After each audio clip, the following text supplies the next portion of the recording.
الحمد لله الحنان المنان الذي خلق الإنسان وعلمه البيان، والصلاة والسلام على رسوله سيد الإنس والجان وعلى آله وصحبه ذوي الخير والإحسان. أما بعد، فأعوذ بالله من الشيطان الرجيم.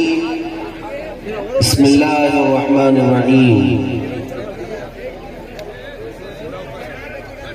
قل إن كنتم تحبون الله فاتبعوني يحببكم الله ويغفر لكم ذنوبكم والله غفور رحيم.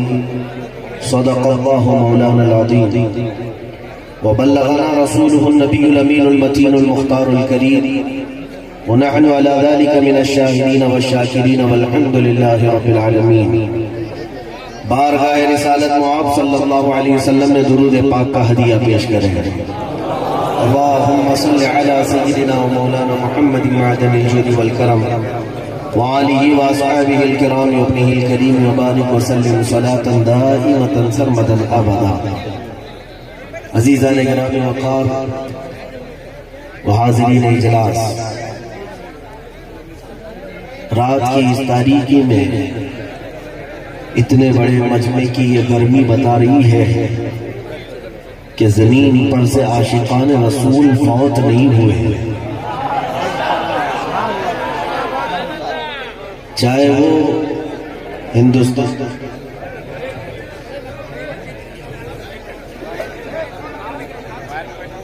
بچہ لوگ کو ہٹائیے وہاں سے، ڈسٹرب ہوگا، آگے سے خالی کروائیے نا. چاہے وہ ہندوستان کی سرزمین ہو کہ افریقہ و امریکہ یا پاکستان، لیکن ایک بات مشترک ہے کہ ہمارے مرجھائے ہوئے دلوں کو اگر کوئی چیز زندہ کرتی ہے تو گنبد خضرا کا تذکرہ ہے.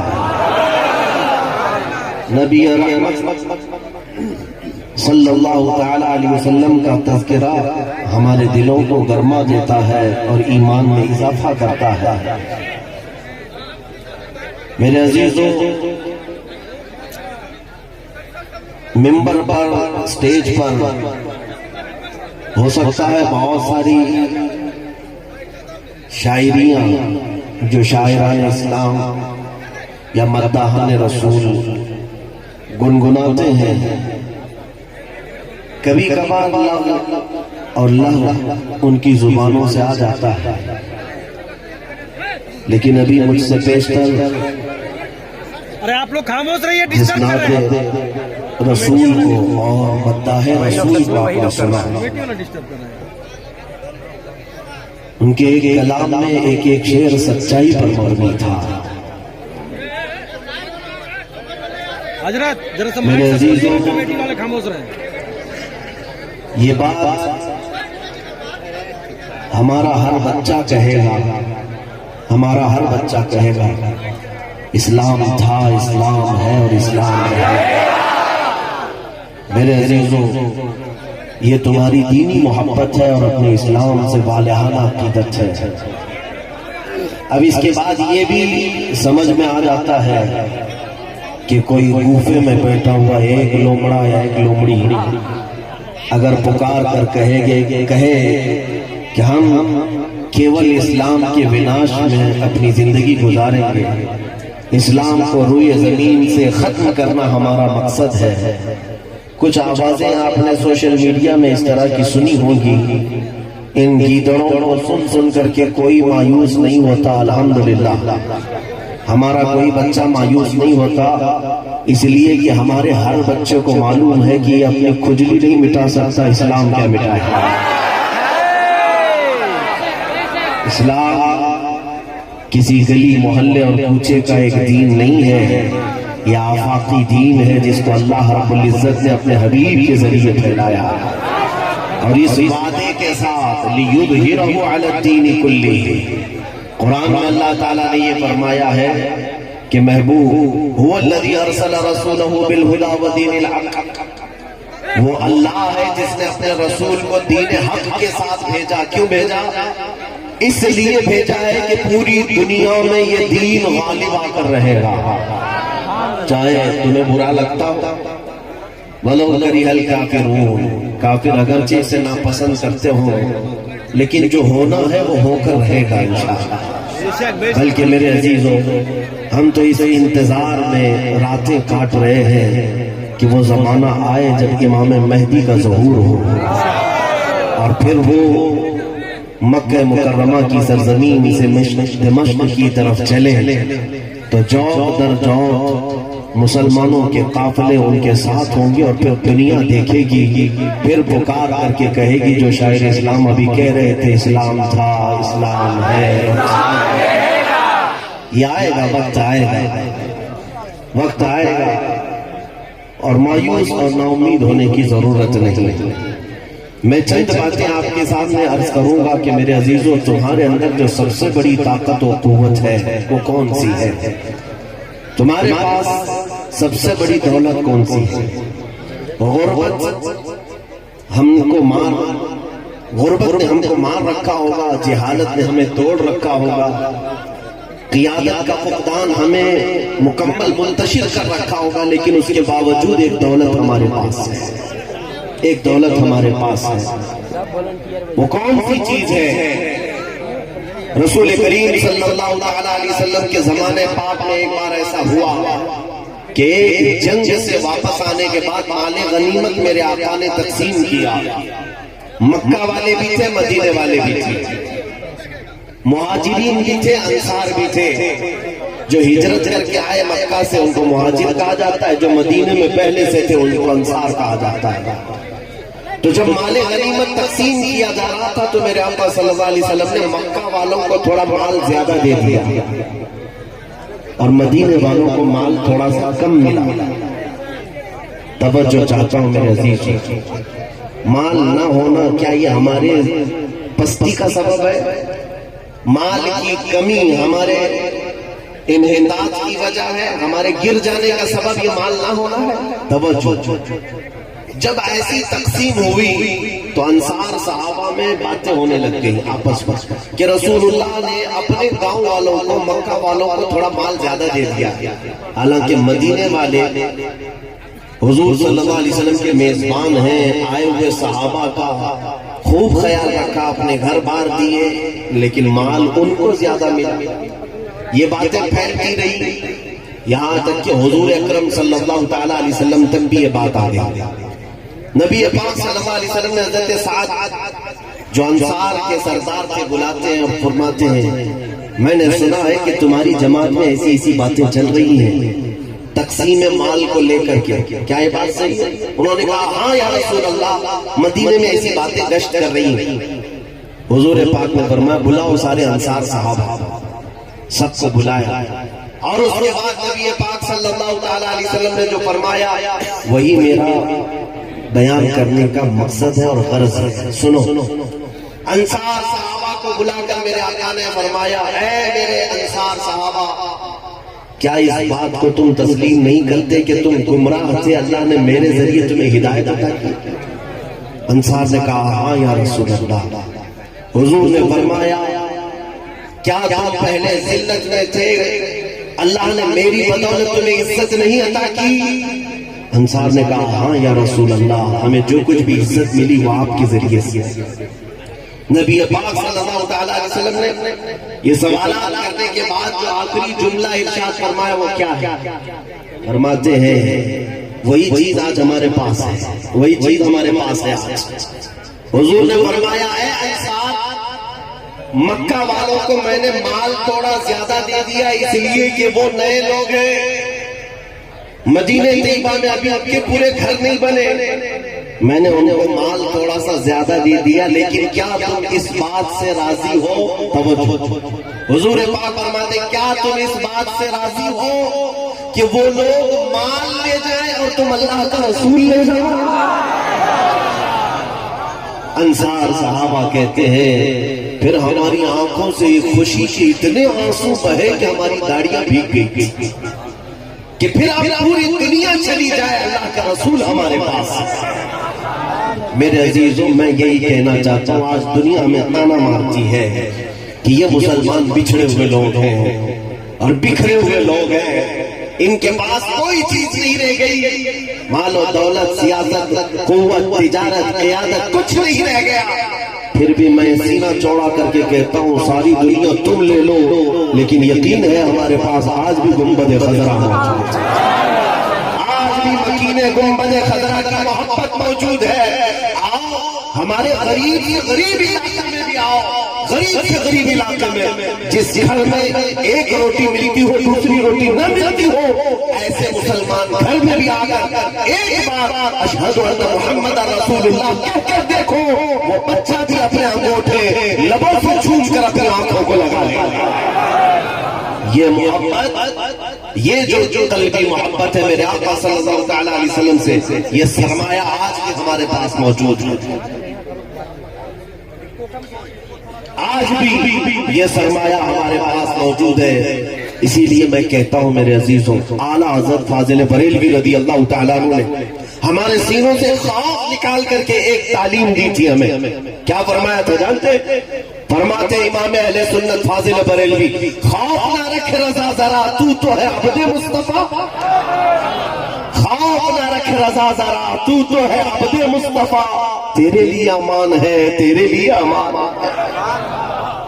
ایک یقین تمہارے ساتھ رہے کہ اللہ کے نبی تمہارے ساتھ ہے، اس بات کا یقین ہے یا نہیں بولو مسلمانوں؟ اللہ کے رسول ہمارے ساتھ ہیں، اور رسول کریم صلی اللہ تعالیٰ علیہ وسلم جس کے ہو گئے ساری خدائی اس کے طرف ہے۔ ایک صحابی حضرت سفینہ کہتے ہیں میں جنگل میں راستہ بھول گیا، اچانک ایک شیر کو دہاڑتے ہوئے دیکھا میری طرف آ رہا تھا، اور وہ جنگل میں کوئی مدد کے لیے نہیں ہے، جب وہ درندہ دہاڑتے ہوئے میرے قریب آیا، اس سفینہ صحابی نے کیا کیا؟ پتھر لے کر کے مارا، لکڑی لے کر کے مارا، کس چیز سے اپنا ڈیفنس کیا؟ اس شیر جیسے درندے کو حضرت سفینہ نے کیسے بھگایا؟ وہ اتنا بڑا درندہ جب منہ پھاڑے آ رہا تھا، روایت میں ملتا ہے کہ حضرت سفینہ نے پکار کر کہا یا ابا الحارث انا مولا رسول اللہ، اے پھاڑ کھانے والے درندے سن لے میں رسول اللہ کا غلام ہوں۔ روایت میں موجود ہے کہ وہ درندہ شیر جو منہ کھولے آیا تھا وہ سر جھکا کر ان کے قدموں کو چاٹنے لگ گیا، یہاں تک کہ اپنی دم ہلاتے ہلاتے اس صحابی رسول کو مدینے تک کا راستہ بھی بتا کر گیا۔ اس سے پتہ یہ چلتا ہے کہ اگر نبی پاک صلی اللہ تعالیٰ علیہ وسلم کی محبت تمہارے ساتھ ہے تو دنیا کا ہر موذی بھی تمہیں ایذا نہیں دے سکتا، دنیا کا کوئی موذی تمہیں ایذا نہیں دے سکے گا انشاءاللہ العزیز۔ ایک بات میں یہ بھی کہتا ہوں کہ کچھ لوگ یہ علماء کی تفتیش کے لیے باضابطہ ٹیمیں تشکیل دی جاتی ہیں، یہ مولوی ہیں، یہ مولوی ہیں، ان کے آگے پیچھے تو کوئی پارٹیاں نہیں ہوتی، لیکن یہ قوم میں جب بولتے ہیں تو قوم کے اندر ایک جذبہ کیسے بیدار ہوتا ہے۔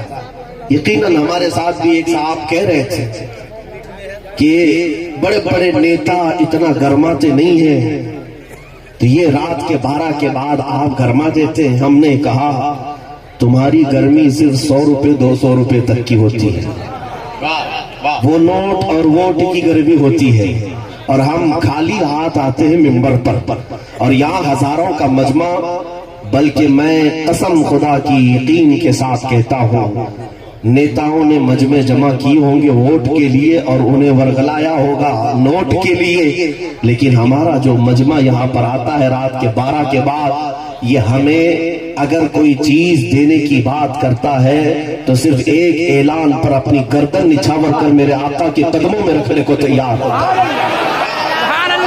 ہوتا ہے یا نہیں ہوتا ہے؟ یہ وہ مجمع ہے جو نبی پاک صلی اللہ تعالیٰ علیہ وسلم پر اپنی جان لٹانے کے لیے تیار ہوتا ہے۔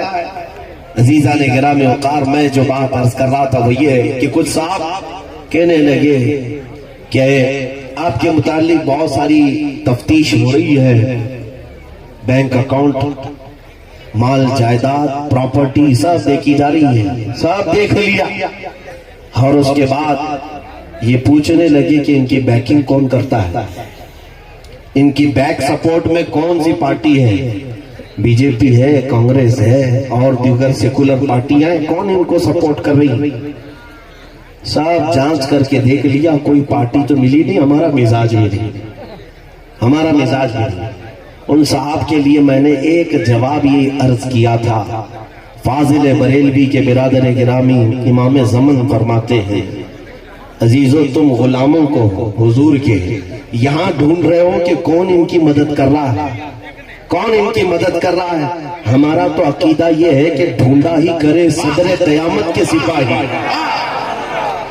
ہمارا تو ماننا یہ ہے ڈھونڈا ہی کرے صدر قیامت کے سپاہی، وہ کس کو ملے جو تیرے دامن میں چھپا ہو، حضور کے دامن میں جو چھپا ہو وہ کسے ملے؟ بس اس یقین کے ساتھ جیا کرو اے سنی مسلمانوں کہ تم کسی اور کے پرچم تلے یا کسی کی چھتر چھایا میں نہیں، گنبد خضرا کے سائے میں جیا کرتے ہو، نبی پاک صلی اللہ تعالیٰ علیہ وسلم کی عنایتوں میں جیتے ہو۔ دو چند باتیں ایسی ہیں کہ پوری دنیا ہر زمانے میں تمہاری قیمت لگانے کو تیار رہتی تھی، لیکن کچھ ایسے غیور نوجوان ہیں جو کبھی اس قیمتی دولت کا سودا نہیں ہونے دیا، کبھی نہیں ہونے دیا۔ حضرت شہاب الدین قلیوبی لکھتے ہیں کہ 3 نوجوان ایسے تھے جو ایک عیسائی بادشاہ کی قید میں آ گئے، جوان تھے، اور عیسائی بادشاہ نے انہیں قید کر کے کہا کہ تم اپنا دین بدل لو، دھرم پریورتن کر لو، ہمارے دھرم میں آ جاؤ، ہم اپنی وزارت میں رکھ لیں گے، سپاہی بنا لیں گے۔ لیکن وہ رسول اللہ کے غلام تھے، میرے آقا صلی اللہ تعالیٰ علیہ وسلم کے سچے غلام تھے، اڑے رہ گئے، جمے رہ گئے، ڈٹے رہ گئے۔ بادشاہ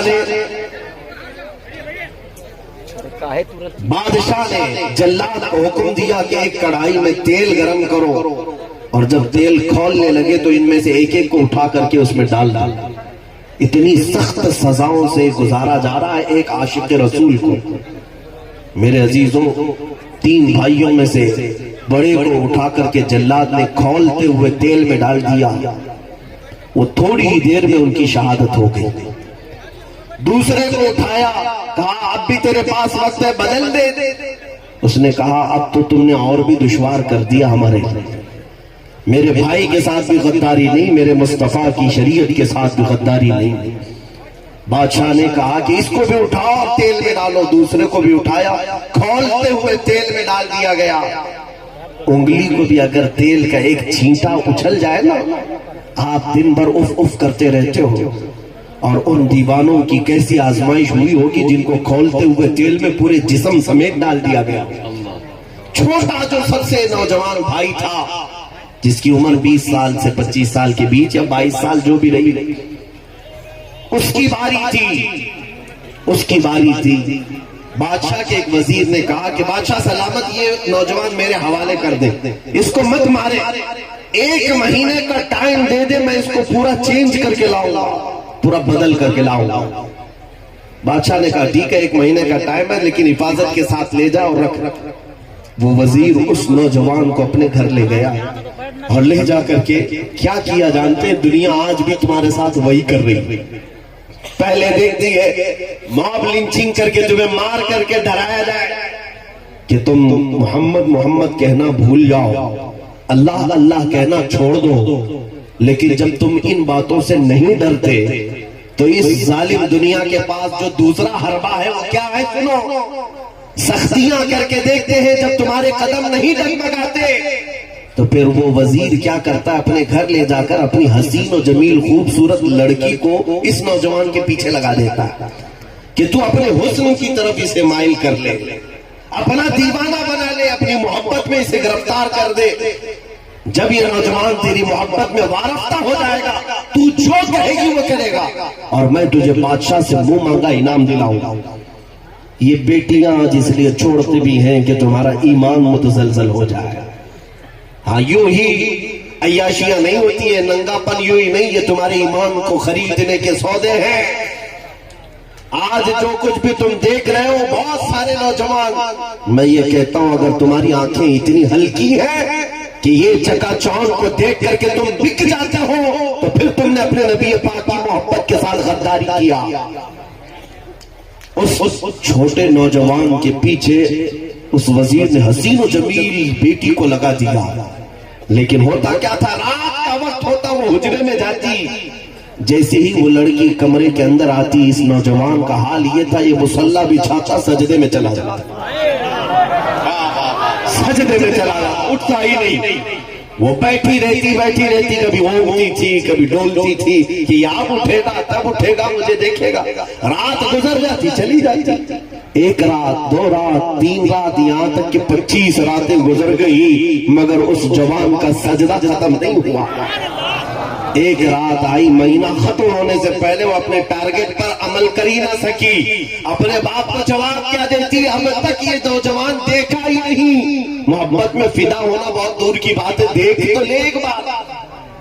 وہ سجدے میں جیسے ہی گیا، آخری رات تھی، اس خاتون نے کہا، اے کٹھور دل، اے کٹھور دل، ایک بار اپنا سر اٹھا کر میرے حسن کو دیکھ تو لے۔ مجھے دیکھنے کے لیے لوگوں کی قطاریں لگ جاتی ہیں، میرے نکاح کے لیے بڑے بڑے بادشاہوں کے شہزادوں کے پیغامات آتے ہیں، اور ایک تو ہے کہ میری طرف دیکھنا بھی نہیں چاہتا۔ اس نوجوان نے مصلی سے سر نہیں اٹھایا، سر اٹھائے بغیر کہا، اے خاتون، تو اپنے ارادے میں کامیاب نہیں ہو سکتی، واپس چلی جا، واپس چلی جا، اس لیے کہ جن آنکھوں میں مصطفیٰ کا جمال بسا ہو، جو آنکھیں اپنے نبی کے دیدار میں مر چکی ہو، ان کو تیرے جیسا حسن دھوکہ نہیں دے سکے۔ ہاتھ اٹھا کر نعرہ رسالت، حافظ ناموس رسالت، حضرت علامہ مفتی سلمان اظہری۔ جب اس کی حقانیت پر جمی ہوئی یہ استقامت کو اس خاتون نے دیکھا تو کہنے لگی، اب سر اٹھا، اب سر اٹھا، میں اپنی محبت میں تجھے فدا نہ کروں گی، بلکہ میں تیری محبت میں فدا ہو چکی ہوں۔ تجھ جیسا حق نوجوان میں نے آج تک نہیں دیکھا، سر اٹھا، جس خدا کی تو عبادت کرتا ہے، جس مصطفیٰ کے حضور میں تو مستغرق ہے، ذرا مجھے ان کا دیوانہ تو بنا لے۔ وہ نوجوان اٹھا اور اس خاتون کو دائرہ اسلام میں داخل کیا۔ یہ ہے ہماری فتح، اسلام تھا، اسلام ہے اور اسلام ہے۔ میرے عزیزوں، اس نوجوان نے کہا کہ ہم اجنبی ہیں، ہم غیر محرم ہیں، اس طرح رہ نہیں سکتے۔ اس خاتون نے کہا، یہ دیار غیر ہے، ہمیں یہاں سے نکلنا ہوگا۔ وہ خاتون کہتی ہے، میں تیرے لیے راستہ ہموار کرتی ہوں، جب تو یہاں سے نکل کر جائے تو مجھے بھی ساتھ لے جائے، ہم دونوں نکاح کر لیں گے۔ اس خاتون کی بات پر وہ نوجوان رات کے وقت نکلا۔ وہ نوجوان لڑکی اس جوان شہزادے کو لے کر نکل پڑی۔ شہر سے باہر بھی ابھی نہیں گئے تھے، گھوڑوں کے دوڑنے کی آواز آئی، ایک فوج پیچھے دوڑتی ہوئی آئی۔ یہ دونوں ڈر گئے، یہ نوجوان لڑکا اور لڑکی ڈر گئے، ڈر کر کے ایک درخت کے پیچھے چھپ گئے۔ کہا کہ بادشاہ کو شاید خبر ہو گئی یا وزیر کو خبر ہو گئی، اس لڑکی کے باپ کو ہمیں پکڑنے کے لیے فوج بھیجی گئی ہے، اب کیا ہوگا؟ دونوں ڈرے سہمے درخت کے پیچھے کھڑے تھے۔ وہ آنے والی فوج قریب آئی، قریب آ کر کے اس فوج میں سے کسی نے آواز دی، اے فلاں بن فلاں، باہر آ جا۔ لڑکی کا بھی نام لیا، لڑکے کا بھی نام لیا، باہر آ جاؤ۔ یہ نوجوان شہزادہ جب باہر آتا ہے تو دیکھتا ہے یہ بادشاہ کی فوج نہیں، بلکہ یہ فوج کے اندر اس کے شہید دونوں بھائی گھوڑے پر سوار آئے ہوئے، جن کو مہینہ بھر پہلے بادشاہ نے کھولتے ہوئے تیل میں ڈال دیا تھا۔ وہ نوجوان دونوں گھوڑے پر سوار آئے ہوئے ہیں۔ اس نے دیکھتے ہی کہا، بھائی جان آپ کیسے؟ ان دونوں بھائیوں نے کہا، اے ہمارے ننھے بھائی، کیا تجھے معلوم نہیں اللہ کی راہ میں جو مارا جاتا ہے وہ مردہ نہیں ہوتا، وہ مردہ نہیں ہوتا، اللہ نے تصرف عطا کیا ہے، اور یہ جو تو جماعت دیکھ رہا ہے یہ بادشاہ کی فوج نہیں، یہ رسول اللہ کے صحابہ، بدری صحابہ، خندقی صحابہ ہیں جو تیری برات میں آ جائے ہوئے ہیں، تیرے نکاح میں آ جائے ہوئے ہیں۔ عزیزان گرامی وقار، یہ کیسی کیفیت ہوگی؟ عشق رسول ہی کی تو یہ دولت ہے۔ اخیر میں اس چھوٹے سے بھائی نے غم کے ساتھ، میری تقریر کا خلاصہ یہی ہے، میری گفتگو کا لب لباب حاصل کلام یہی ہے، اگر اس بات کو سمجھ لیا تو زندگی بھر تم ڈر سے اور خوف سے آزاد ہو جاؤ گے۔ اس نوجوان نے اپنے دونوں بڑے بھائیوں سے کہا، بھائی جان، جب وہ بادشاہ کھولتے ہوئے تیل میں آپ کو ڈال رہا تھا، تیل میں اس قدر گرمی تھی کہ ہاتھ قریب لے جائیں تو چمڑی اتر جائے، آپ کا جسم جب اس تیل میں گیا کتنی دردناک تکلیف ہوگی، کیسی اذیت آپ نے برداشت کی۔ وہ دونوں گھوڑے پر سوار جوانوں نے ہنستے ہوئے کہا، ہے بچے، اے ہمارے جوان بھائی، کس تکلیف کی بات کر رہا ہے؟ ہمیں پتہ ہی نہیں چلا کب تیل میں ڈالا گیا، کب روح نکلی، اس لیے کہ جس وقت جلاد ہمیں تیل میں ڈال رہا تھا سامنے جمال مصطفیٰ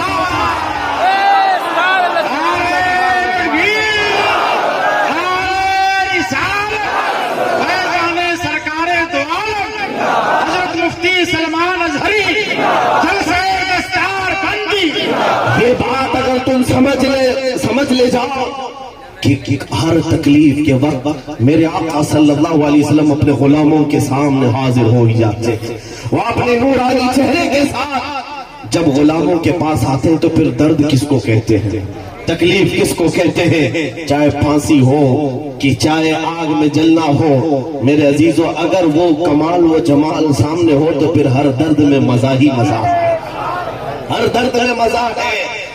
اور ایک مثال میں عرض کر کے آپ کے ذہنوں کو قریب کرنا چاہوں گا، اے نوجوانوں، یہ دنیا پوری تمہیں خریدنے کے لیے بڑی بڑی قیمتیں لگا چکی ہے۔ تمہیں پتا ہے آج پوری انڈسٹری، فلم انڈسٹری، چاہے وہ ہالی ووڈ ہو، بالی ووڈ ہو، ٹالی ووڈ ہو، پتہ نہیں کون سے ووڈ ہو، اور اس پر مزید پورنوگرافی، پھر اس پر مزید کارٹون کی دنیا، یہ سب کروڑوں اربوں روپے خرچ کرتے ہیں اور تمہارے جیل سے وصولتے، کس لیے؟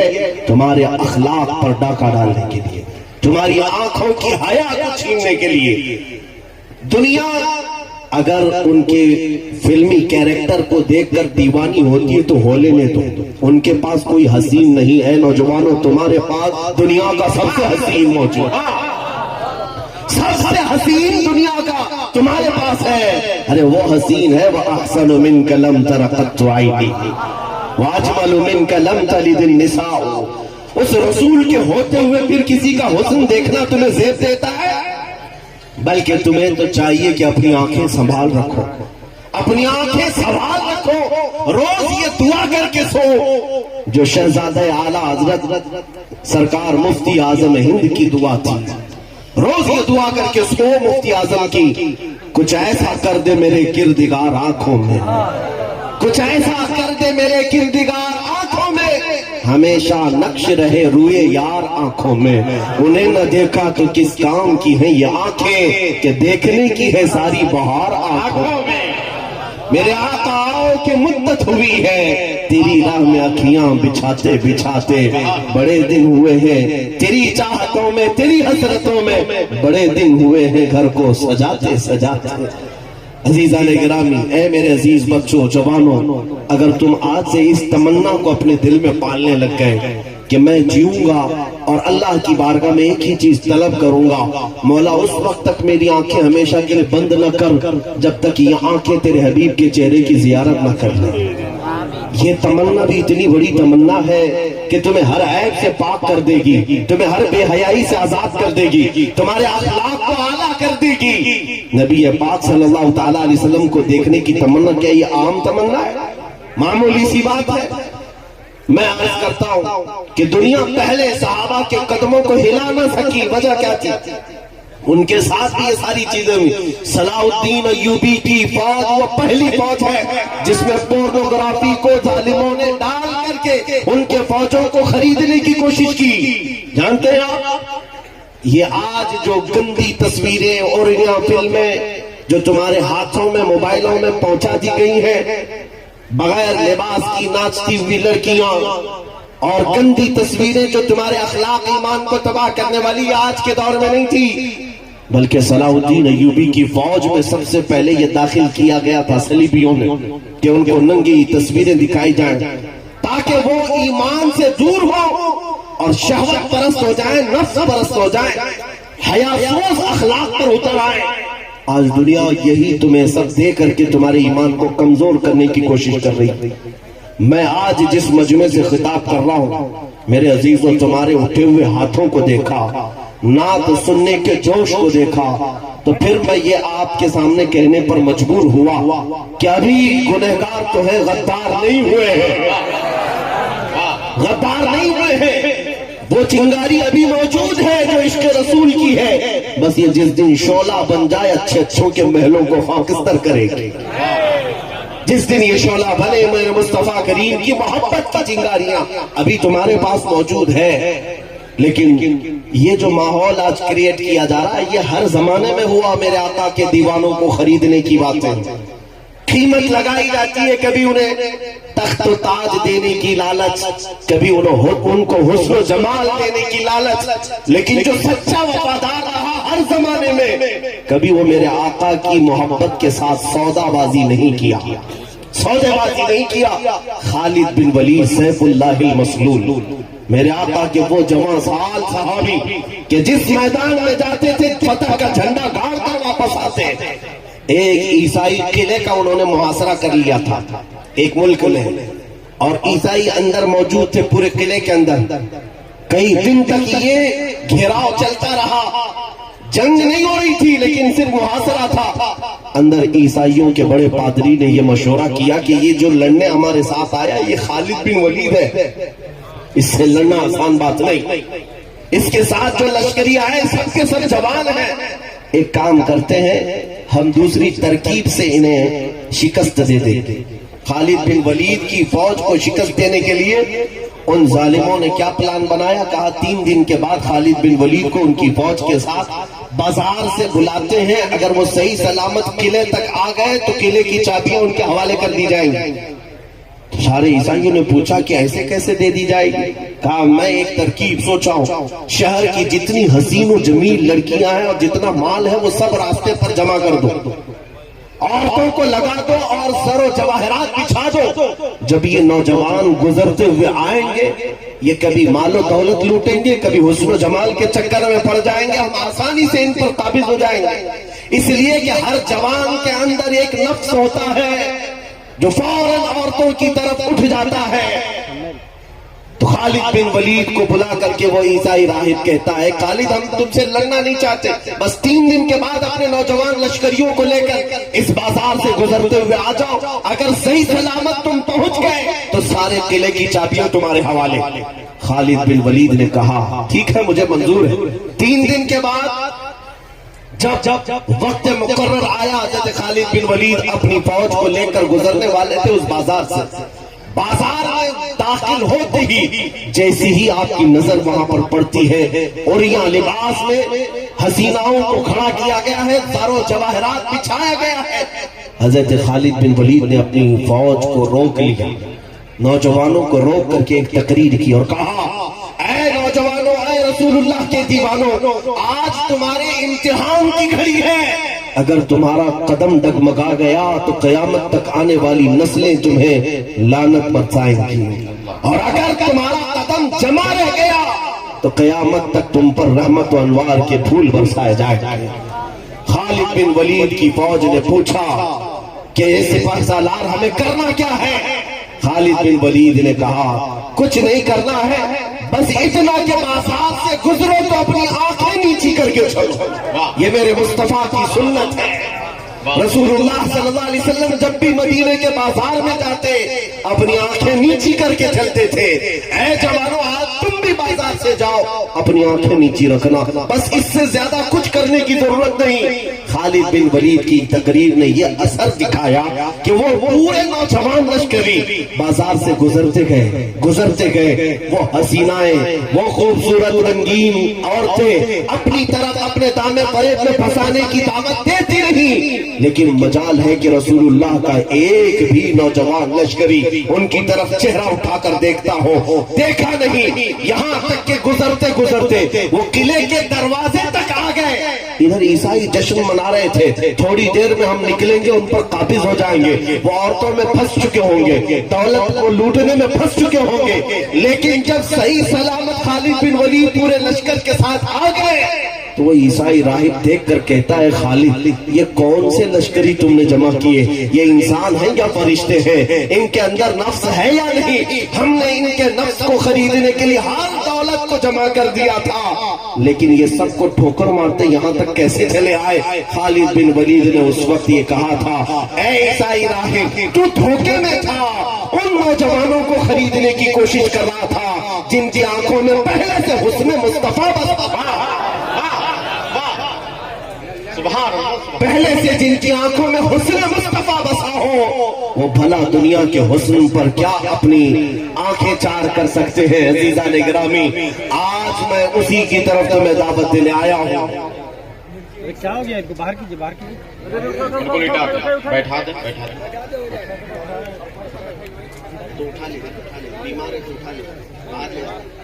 باہر لے جائیے، باہر لے جائیے ادھر سے۔ درود پاک پڑھ لیں۔ اللہم صلی علی سیدنا و مولانا محمد معدن الجود والکرم وآلہ واصحابہ الکرام وابنہ الکریم وبارک وسلم صلاة دائمة سرمدا ابدا۔ بس میرے عزیزوں میں اپنی گفتگو کو اب سمیٹتا ہوں، زیادہ دیر تک آپ کو یہاں پر مجبور نہیں کروں گا اور نہ ہی اکتاہٹ میں ڈالوں گا۔ دو چیزیں میں نے آپ کے سامنے رکھی، اگر نبی پاک صلی اللہ تعالیٰ علیہ وسلم کی محبت تمہارے سینے میں ہے اور ان کو دیکھنے کی طرف موجود ہے تو میں یقین کے ساتھ کہتا ہوں دنیا تمہاری کا تمہاری جوتیوں کی بھی قیمت نہیں لگا سکے گی، کوئی تمہاری بولی نہیں لگا سکے گی۔